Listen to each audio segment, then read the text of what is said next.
Здравствуйте, мои друзья! Сегодня мы с вами приготовим хоминташин. Это печенье в форме треугольника, уши Амана оно еще называется, для еврейского праздника Пурим.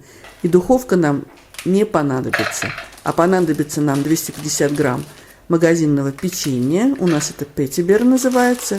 Оно по вкусу похоже на печенье юбилейное. Нам нужно измельчить печенье или при помощи скалки, или, как я это делаю, при помощи блендера. Практически в муку. Посмотрите, какая мелкая крошка у нас получилась.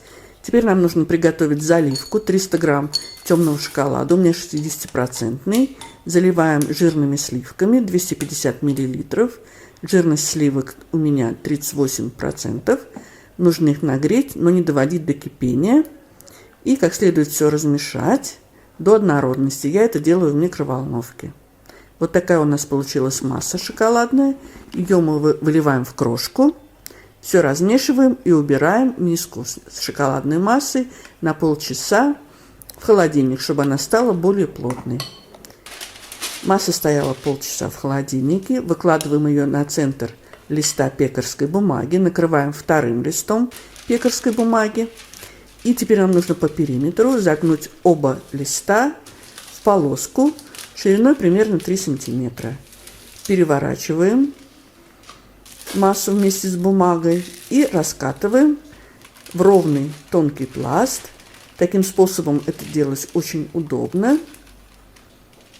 После того, как мы раскатали массу в пласт, убираем один лист бумаги и посыпаем сверху раскатанный прямоугольник шоколадный. Вот такой присыпкой. Это такие малюсенькие шоколадные конфетки. Делаем это ровным слоем.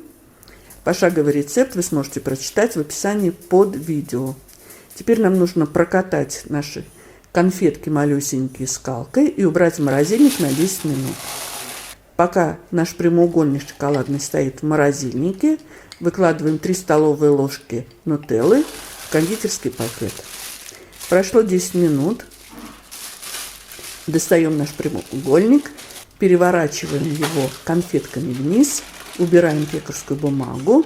И теперь нам нужно вырезать кружки. Я это делаю при помощи выемки диаметром 7 сантиметров. У меня получилось 20 кружков. Пласт раскатан в толщиной примерно полсантиметра. Обрезки мы не выбрасываем, мы из них сделаем очень вкусные конфеты. Срезаем у кондитерского пакета кончик и выкладываем на центр каждого кружка небольшое количество нутеллы. Друзья мои, если вам нравится видео, ставьте лайк, это поможет продвижению видео, его увидит большее количество зрителей. Посмотрите, как мы делаем треугольники. Сначала с одной стороны слепляем и потом с двух сторон. Посмотрите еще раз, сверху и снизу, сразу с двух сторон. Защипляем уголки. Треугольники убираем на 2 часа минимум в холодильник. Держать их лучше вообще в холодильнике. По вкусу они очень похожи на пирожное картошка. Пока наши треугольники стоят в холодильнике, готовим конфеты. Берем небольшое количество обрезков и скатываем в шарик величиной с грецкий орех. Посмотрите, какие у нас получились красивые треугольники. Ну что, пробуем. Друзья мои, это очень вкусно, очень шоколадно и очень просто. Приготовьте.